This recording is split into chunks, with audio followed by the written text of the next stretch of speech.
اهلا الغزالات. اليوم جبت لكم الحل السريع والحل اللي غيبقى ديما غتستعملوه حياتكم كامله باش حويجاتكم يبقى فيهم واحد الرائحه اللي رائعه وغزاله كتحمق اللي جلس حداكم ولا غيقول لكم اش من بارفان دايرين وهو راه غير رائحه الملابس بعد الغسيل.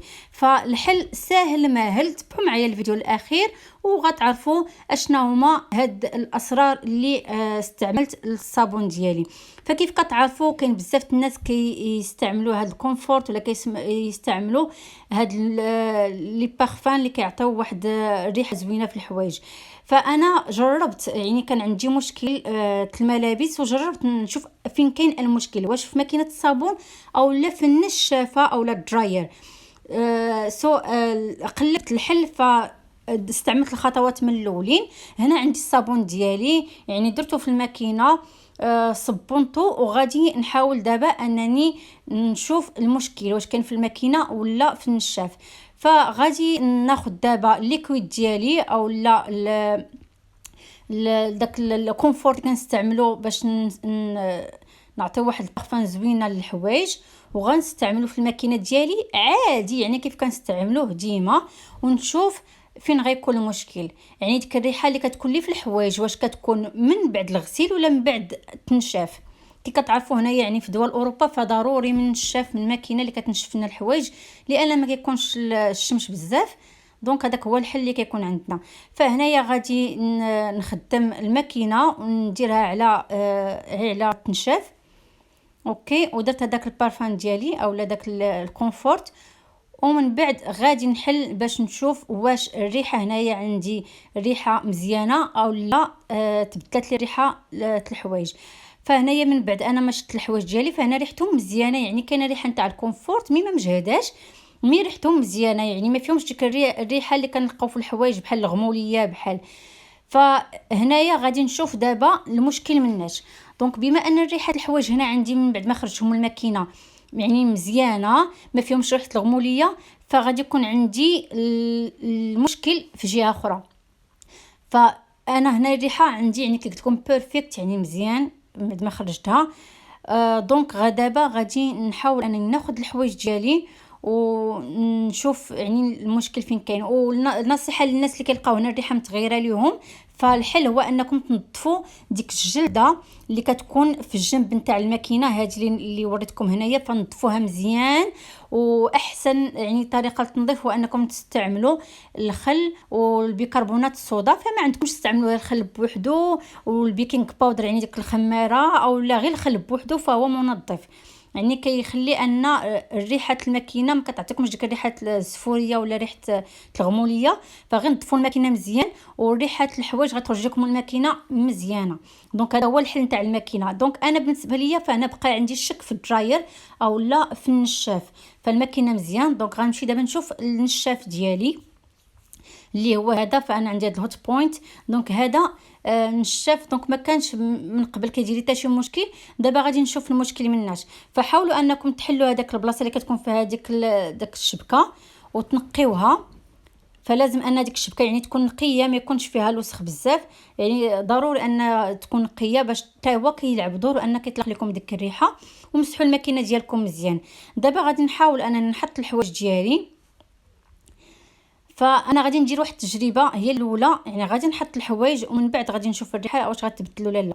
دونك لقيتها تبدلات، راه غادي ندير هذا الخليط هذا اللي غادي نوريكم. فهو يعني واحد يعني ما نكذبش عليكم رحمني رحمه رحمه رحمه رحمه اللي نفعني بزاف. الخليط غناخذ واحد شويه الماء، وعندي واحد الفيطه صغيره ممكن تستعملوا باي منديل او لازيف او لا شي سروال ما مستعملينوش يكون صغيور، ماشي طريف الثوب يكون صغير يكون كيهز يعني يكون غليظ شويه.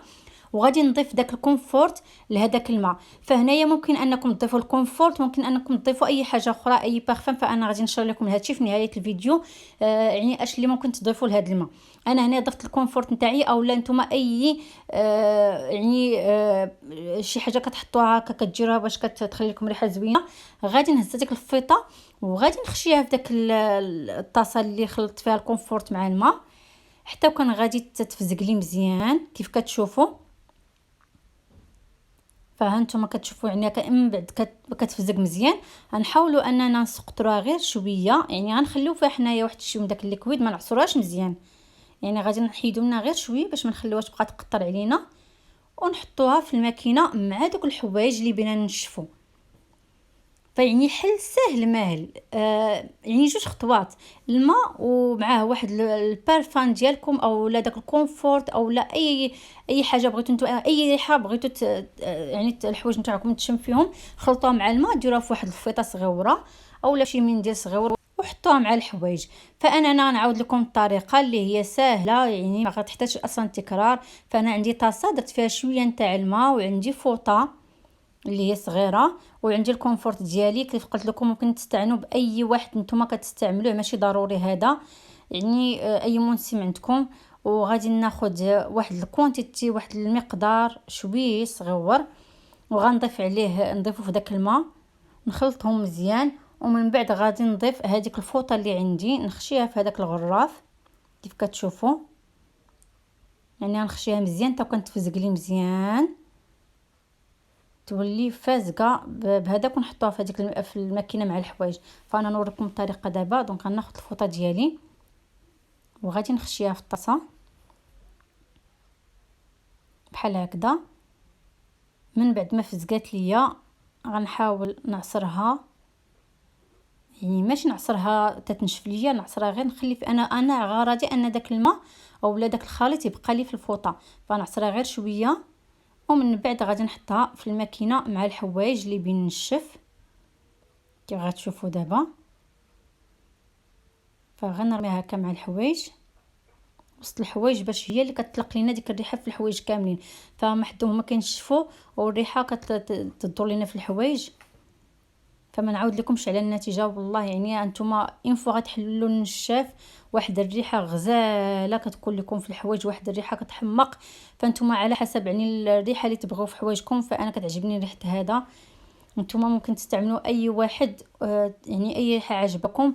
وغادي نقول لكم يعني اش اللي ممكن تستعملوا في عوض هذا الليكويد هذا في اخر الفيديو. فانا غنخدم الماكينه ديالي ونخليها تنشف يعني حتى النهايه، وغتشوفوا يعني فاش كتحلوا ديك الماكينه مع الباب كتضربكم واحد الريحه غزاله غزاله غزاله كتحمق.